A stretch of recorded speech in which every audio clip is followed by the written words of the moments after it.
Good afternoon. Last week, in the immediate aftermath of the incursion by China's high-altitude balloon, our military, through the North American Aerospace Defense Command, so-called NORAD, closely scrutinized our airspace, including enhancing our radar to pick up more slow-moving objects above our country, around the world. In doing so, they tracked 3 unidentified objects, one in Alaska, Canada, and over Lake Huron in the Midwest. They acted in accordance with established parameters for determining how to deal with unidentified aerial objects in U.S. airspace. At their recommendation, I gave the order to take down these 3 objects due to hazards to civilian commercial air traffic and because we could not rule out the surveillance risk of sensitive facilities. We acted in consultation with the Canadian government. I spoke personally with Prime Minister Trudeau from Canada on Saturday. And just as critically, we acted out of an abundance of caution and an opportunity that allowed us to take down these objects safely. Our intelligence community is still assessing all 3 incidences. They're reporting to me daily and will continue their urgent efforts to do so, and I will communicate that to the Congress. We don't yet know exactly what these 3 objects were, but nothing right now suggests they were related to China's spy balloon program or that they were surveillance vehicles from any other country. I want to be clear. We don't have any evidence that there has been a sudden increase in the number of objects in the sky. We're now just seeing more of them, partially because the steps we've taken to increase our radars, to narrow our radars.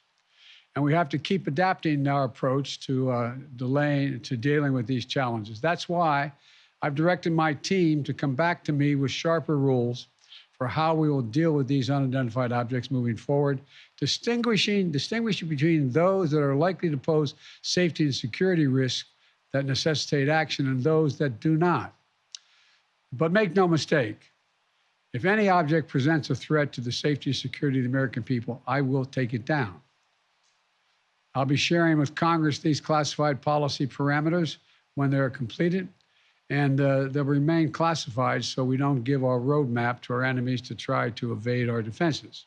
The violation of our sovereignty is unacceptable. We'll act to protect our country, and we did.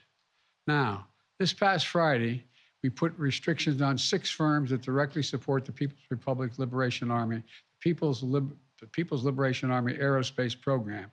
That includes airships and balloons, denying them access to U.S. technology.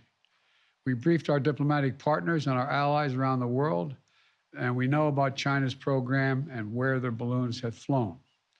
Some of them have also raised their concerns directly with China. Our exports have lifted components of the Chinese balloon's payload off the ocean floor. We're analyzing them as I speak, and what we learn will strengthen our capabilities. Now, we'll also continue to engage with China, as we have throughout the past 2 weeks.